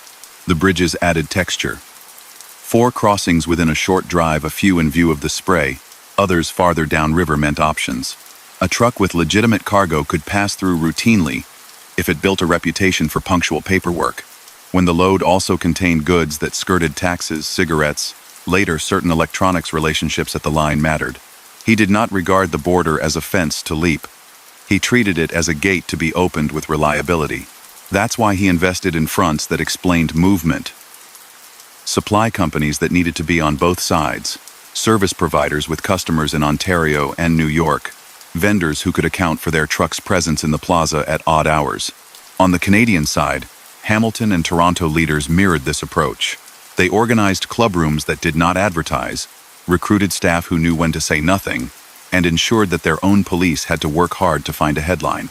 He faced fewer street-level eruptions than leaders in cities where pride fueled feuds, but he still had to mediate. The most frequent quarrels involved overlapping routes. 2 crews wanting the same cluster of bars, 2 collectors visiting the same back room, 2 numbers banks courting the same runners. He weighed seniority, investment, and reliability. He used a predictable formula that, once known, discouraged people from trying to win by noise. If a man had tended a district through lean years and paid faithfully, he kept precedence over a newcomer with big promises. That predictability built loyalty, even among those he disappointed. They understood the logic, even when it stung. He brushed against politics with care. Ward leaders, council members, and county officials came and went. The undertaker stayed. He approached them as he did everyone else. Small favors now, larger requests later, never enough to force anyone into a public corner. He disliked people who measured influence by how loudly they could boast at a banquet. He preferred a clerk who returned calls on permitting issues, or a committee chair who didn't stall a bill that mattered to a friendly contractor. He believed government moved too slowly to be frightened into sudden action. It could be nudged, though, and nudges were his specialty. When the 1,960 seconds opened on public hearings that taught viewers the vocabulary of his world, he did not adjust his vocabulary. He did not grant interviews. He did not rebut. He stayed in rooms he controlled and allowed the idea of him to be shaped by others. That silence could be a trap. Others could project fantasies or lie, but he trusted it more than he trusted speeches. Lawyers preferred it too, because a man with no public statements leaves prosecutors fewer threads to pull when they build a case. The episode that truly tested internal loyalty, the discovery of large cash stashes after the burglary, remained a fracture line into the 1,970 seconds. Younger captains wanted updated arrangements, more transparency, higher percentages, and an acceptance of ventures that moved faster. He stuck with caution. He reminded them that the government now used enterprise theories that could attach a single poorly considered conversation to an entire structure. He argued that a reserve fund kept households afloat when raids hit several districts at once. The logic didn't always matter. Perception did. In halls where men had spent winters carrying envelopes through snow, those headlines about hidden cash landed like a betrayal. He answered with stricter schedules, closer oversight, and a redistribution that signaled he had heard enough. The family held together while he breathed, but the hairline cracks stayed. Ontario police in the same period mapped the northern half of his web with new focus.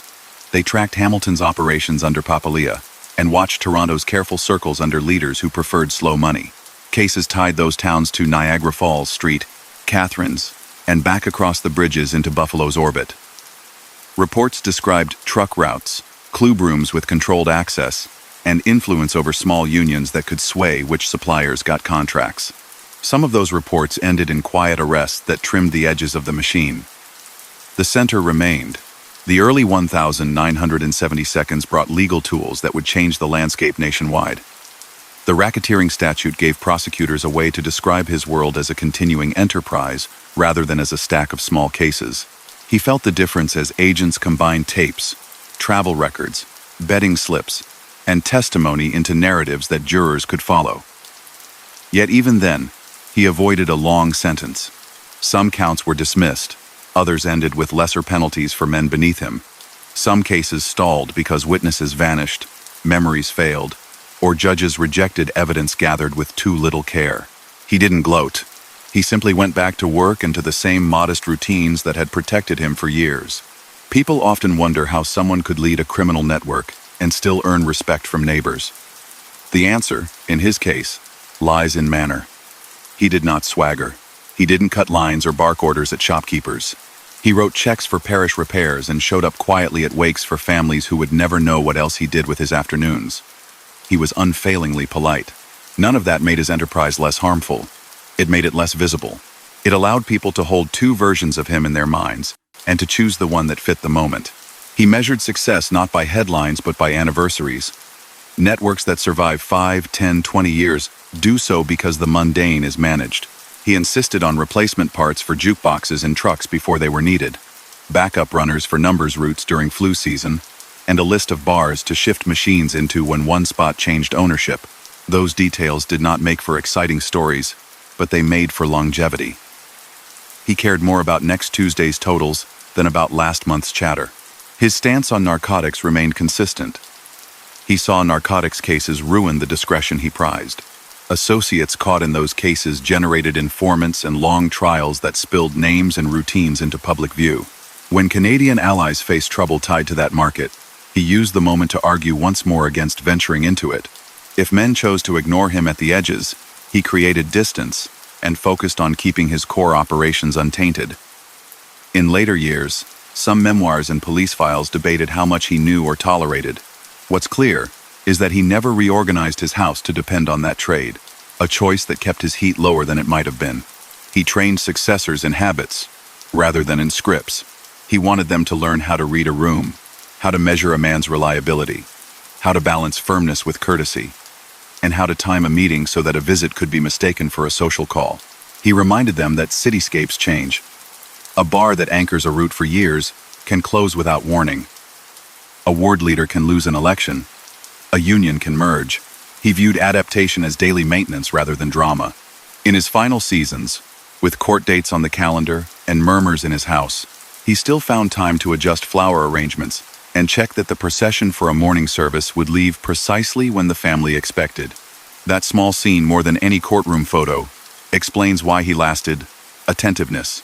A man who can care about lilies being in the right place, can care about coin boxes being counted accurately, and about collectors arriving when promised. People trusted that he would do what he said, a quality that, turned to illicit ends, made his organization durable.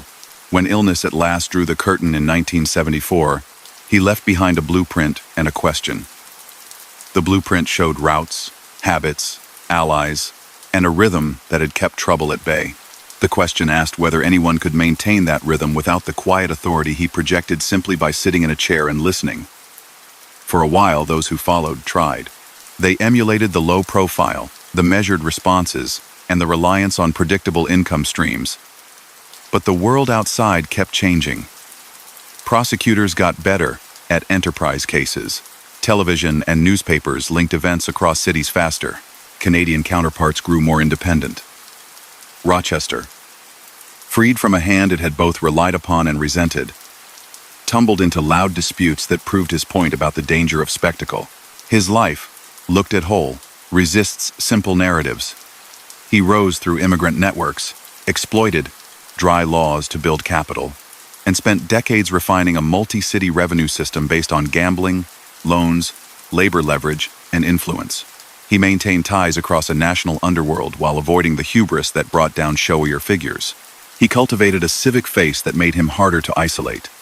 He inspired loyalty and resentments, protected his center with silence, and kept courts at bay through buffers and caution.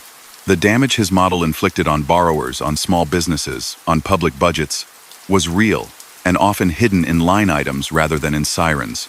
He lasted because he understood processes better than he cared about myths. On quiet nights today, when the mist hangs low near the falls and the traffic hums across bridges, the pattern he favored can still be imagined. The steady passing of small envelopes, the whir of a coin box opened in a back room, the clipped conversation between a site manager and a fixer who knows which crew to call. Those sounds tell a story of a region where order could be purchased, where routine disguised pressure, and where a man in a dark suit used time and restraint to oversee it all for half a century. His name surfaces softly because softness served him. He proved that influence in his line of work could feel like the weather ever present, occasionally stormy, and most often just there, shaping days without announcing itself. The river kept moving after he was gone, and so did the patterns he had set in place. People who paid attention could still trace his imprint along streets, lined with brick buildings and neon signs that flickered at dusk. The way coin boxes were emptied, the way envelopes were handed off, the cadence of phone calls from pay booths on Mondays after football, those habits didn't vanish with a funeral. They softened, adjusted, and slid into new hands. The quiet man who had insisted that routine beat noise left a structure that could function on muscle memory, at least for a while.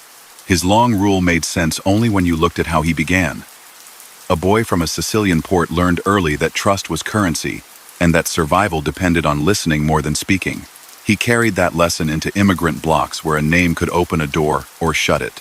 He made himself useful in disputes, understood which men had true authority, and found work that rewarded calm judgment. When the liquor ban arrived, geography gave him what temperament alone could not, a border where opportunity moved in secret. He turned boats, cars, and warehouses into a choreography. That first fortune seeded something larger, a network that wrapped around betting rooms, coin routes, trucking firms, and union offices. Those channels paid him back for half a century. As time reshaped the underworld, he stayed relevant by keeping his focus narrow and his reach wide. The Castellammare's conflict set the stage, and when new rules emerged afterward, he accepted a seat that matched his region. He did not chase headlines. He preferred to make decisions in rooms without microphones. That approach curried favor among peers who wanted stability. Western New York's vote at the national table belonged to a man who seldom raised his voice, and yet rarely had to repeat himself. He kept familiar ties to New York City leaders whose roots matched his own and cultivated cross-border friendships that turned Southern Ontario into a natural extension of his map rather than a competitor's prize. His crimes were familiar in outline but exacting in execution. Illegal gambling operated in layers, sports lines set in quiet rooms, number sheets collected from corner stores, dice thrown behind back doors. Loans went out at punishing rates to people short on options, and reminders came with a courtesy that did not soften the pressure. Bars hosted machines that needed steady service, and the contract behind those machines was a lever more than a piece of paper. Labor influence amplified everything by using payrolls, assignments, and delays as tools. Extortion, usury, bribery, and conspiracy lived inside those systems, rarely exploding into view and yet always there, affecting prices, schedules, and the rhythm of a city's work. He guarded his name by placing buffers between himself and anything that could be photographed. He disliked telephones and long meetings. He preferred minutes to hours and whispered questions to speeches. The funeral home allowed him to sit still in public without raising suspicion. People expected to see him there, tying his tie, straightening flowers, guiding families through paperwork. That ordinary picture served as a kind of insurance. If reporters accused him of running a wide enterprise, neighbors could say they saw him every day and he seemed like a routine man. That mismatch between image and influence slowed investigators for years. Yet the world around him shifted. The raid near Binghamton sent shockwaves that reached Niagara. Plainclothes troopers chased men across a lawn, and the country finally accepted that a national structure existed. A well-known Buffalo businessman was caught near that scene and resigned from his civic roles, proving that local respectability and the underworld had overlapped more than most wanted to admit. Later, a federal witness explained the ranks and councils on television, and his name was spoken into microphones. That knowledge hardened law enforcement's resolve. Agents learned the map and kept at it. He responded by shrinking circles, sharpening schedules, and trusting time to erode momentum as it had before. Canada remained a constant. Hamilton's Johnny Papalia ran his city with a firm hand, and Toronto's careful circles did business in rooms with guarded doors. They respected Niagara's say on matters that bridged the river. Machine routes, card clubs that drew Americans, and movement of goods that skirted tax all required coordination. When a Canadian ally served time on a narcotics case, the lesson fit the old man's doctrine. Some prophets call down storms that never end. He did not build his world on that ground. He stuck to gambling revenue, loans, and labor's leverage because those streams endured. Even when people on the edge of his network got caught chasing faster money, The core remained what it had been since Prohibition. His method had a weak point, and it cracked open late. A burglary at a family home led police to cash reserves that stunned the public and rattled his own ranks. Men who had spent winters carrying envelopes remembered being told to be patient while their leader had stashed away a fortune. He insisted that a war chest kept households afloat when raids hit and cases piled up. The explanation felt less persuasive after those headlines. Grumbling turned into an argument about shares, transparency, and the pace of change. He answered by tightening schedules and reinforcing lines of authority, but the damage to trust lingered. For the first time, the pressure came from both sides at once. Prosecutors who could tell a more complete story in court, and lieutenants who wanted more control in the field. He did not vanish into myth during those years. He appeared in court, posted bond, and went back to the funeral home. He listened to reports and kept his rules. No flamboyance, no bar fights that landed in print, no expansion that screamed for attention. He remained wary of letting his house get pulled into New York City's louder feuds, even when old ties tugged. He refused to surrender Buffalo's autonomy on the National Council. He preferred dull errands to dramatic alliances. That insistence made Western New York's outfit feel different from flashier cousins. When he died in 1974, he left a succession puzzle that had been managed but not solved aloud. He had leaned on relatives and steady aides, and he had a son who understood pieces of the system. A seasoned figure who shared his temperament, Samuel Frangiamore, emerged as a caretaker in the mid-1970s, keeping lines tidy and profiles low. Over time, another nucleus rose in Buffalo around Joseph Todaro Sr., a businessman known for a popular pizzeria and for influence inside Laborers Local 210. Reports in later cases described a gradual shift in leadership that kept the old posture, fewer headlines, more routines. The council seat still mattered, and the border still bound the region to Canada. Continuity looked likely from a distance. The ground, however, had changed. The Rochester branch, long under Buffalo's wing, moved toward more independence, and then erupted into a feud after the old patriarch was gone. Bombings and ambushes hit headlines in the late 1970s and early 1980s. That noise contradicted the quiet model he had enforced for decades and drew the kind of attention he had always avoided. In Canada, Hamilton's Papalia resumed control after prison and dominated his city until the 1990s, when shifting alliances and new rivals triggered a reckoning. Toronto's circles adapted, modernized, and maintained old ties while building new ones. Across the decade, both sides of the river felt the combined pressure of better-funded task forces, new legal tools, and changing economies where heavy industry no longer hid so much cash movement under clanging machinery. The labor lever he had relied upon drew sustained national scrutiny. Federal hearings, grand juries, and racketeering cases targeted no-show jobs, bid manipulation, and payroll games that had seemed like an ordinary background for years. Local 210 inches, Buffalo became a frequent subject of reports and court filings, its name tied to influence that aligned with what he had put in motion. Over time, those cases, combined with the loss of old buffers and retirements of friendly officials, weakened the invisible gears that had kept sites running on his timetable. The state and federal governments adjusted the rules in ways that his earlier caution had predicted, but could not outlast forever. The arithmetic that once favored his kind of leader began to bend the other way. The racketeering statute made it easier to paint a picture for jurors that matched reality, one enterprise stitched together by routine, rather than a handful of isolated incidents. Investigations drew lines across counties and countries. Accountants sat beside detectives. Surveillance captured networks instead of snippets. The exact outcomes varied. Some cases failed, some stuck, many chipped away, but the effect was cumulative. His successors had to navigate a smaller margin for error, and a public that had grown used to hearing how such systems operated. Evaluating his legacy requires holding two truths at once. He was, by any measure, one of the longest-serving figures in his world. A leader whose discipline and patience stitched together a region that included a major international border. He helped shape national councils, influenced cross-border commerce and contraband, and set standards that other families imitated. He lasted because he understood that order protected profit better than bravado ever could. He made his city's underworld feel bureaucratic, and bureaucracy, handled well, can last.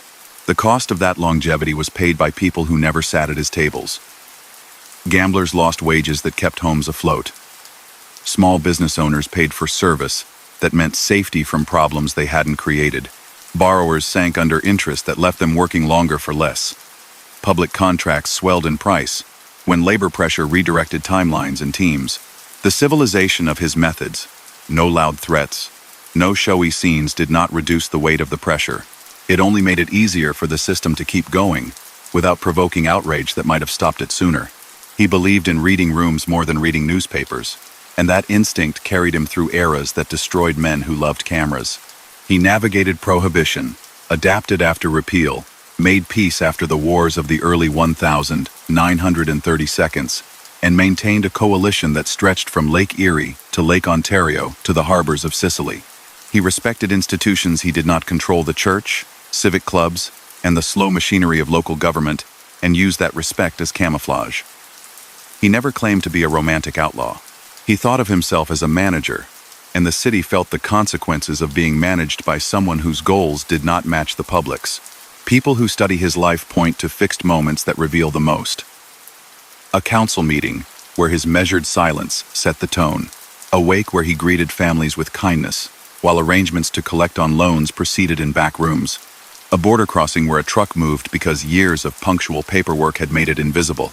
A burglary that exposed how much cash could hide in a respectable house. A court date where he said almost nothing and walked back into the cold air, hat angled slightly, eyes on the curb. None of those moments alone explains him. Together, they show how a person can shape a region with small decisions made every day for 50 years. The story doesn't require embellishment to hold attention. An immigrant from a town ringed by cliffs came to a new country, learned a city's habits, and used patience to build an enterprise that survived longer than many companies. He sat in the same office year after year while money and messages moved around him. He turned vice markets into schedules, fear into compliance, and courtesy into a shield. He avoided the one trade that would have lit his house on fire. He guided cross-border partnerships without letting them swallow his autonomy. He protected his seat on a national council by refusing to chase headlines. He outlived most of his peers and died with his routines intact. In the years after, remnants of his system kept moving under new names. The family he led adjusted to new laws, new rivals, and a new economy. Canada kept its own chapters going, occasionally intersecting with old patterns and old friends. Rochester taught everyone nearby what happens when quiet management gives way to loud pride. Labor reformers, prosecutors, and agents studied his era and wrote rules to break the kind of durability he had exemplified. Some succeeded, some didn't.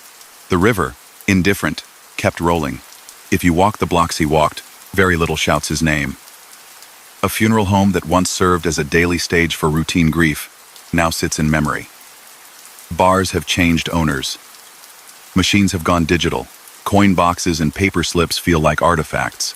But the logic that held his network together is still visible wherever routine meets leverage. He understood that a city's calendar can be a map, that kindness can be a tool, and that silence can be the most effective sentence a person ever utters. That understanding, more than any single act, explains how he built power and kept it. He left behind no memoirs, no confessional interviews, and no speeches that tried to justify the work. The record is in court files, wiretap transcripts, police charts, investigative books, and the stories older residents tell their families when they drive past certain corners. Those sources agree on the basics. He profited from prohibition, organized illegal gambling, extended high-interest loans, exercised unlawful influence over labor, bribed through go-betweens, kept buffers between himself and daily muscle, and refused to let narcotics define his enterprise. He used a funeral home as an anchor for reputation and a border as a corridor for revenue. He sat on national councils and preferred settlements to showdowns. He kept still while others ran. That is the life, measured without myths. A quiet man from a coastal town shaped a swath of North America by insisting that order, not spectacle, would make his world last. It did, longer than anyone had a right to expect. The city that knew him in two ways, solemn businessman and unseen organizer, still wrestles with the memory. Some admire the discipline. Others remember the cost.